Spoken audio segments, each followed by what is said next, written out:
Good day mga idol, magandang araw. Ito, napag-utusan na naman tayo rito. Gagawa tayo ng isang project.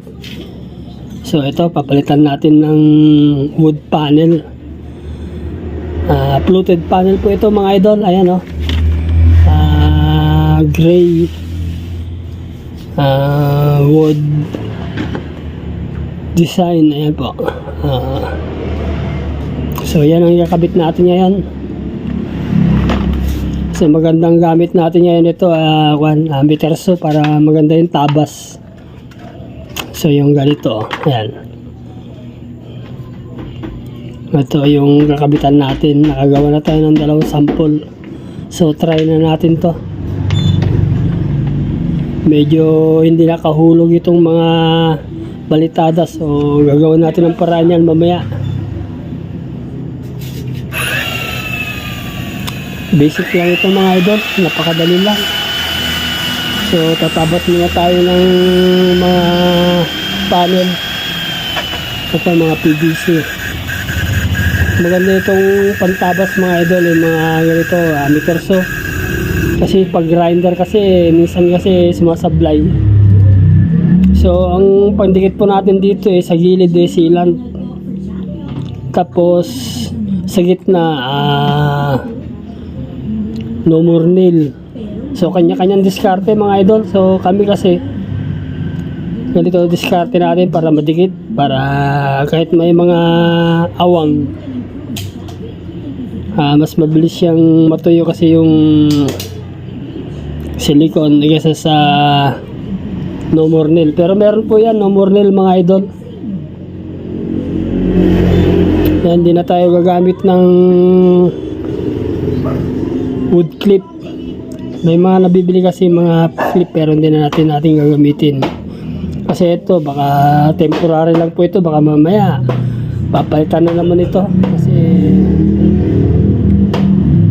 blazing kasi ito, gusto nilang matakpan lang ito.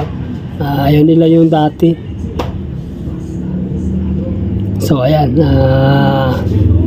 okay na. Ilang piraso na lang.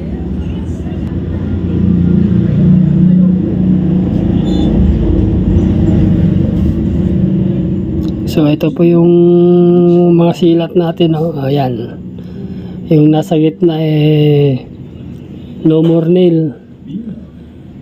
Madikit po yan pag natuyo. So basic lang po ito mga idol. Ganyan lang paggawa. Marami nang gumagawa ng ganito, uso na to. Pero pinakamaganda na ito, lagyan ng mga clip, tinutok sa semento. Pero ito yung recommend lang baka baguhin pa ito mga idol.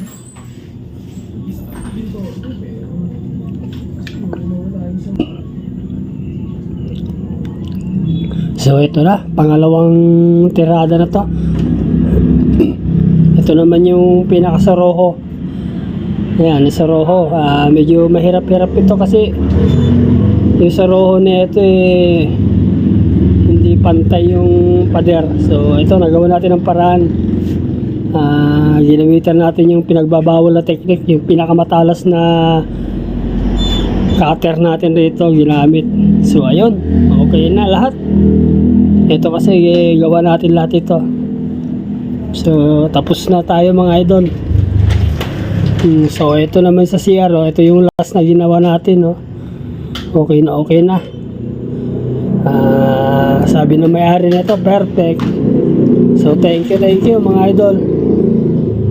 Next time ulit. Ayan, tapos na. Marami pa tayong gagawin dito.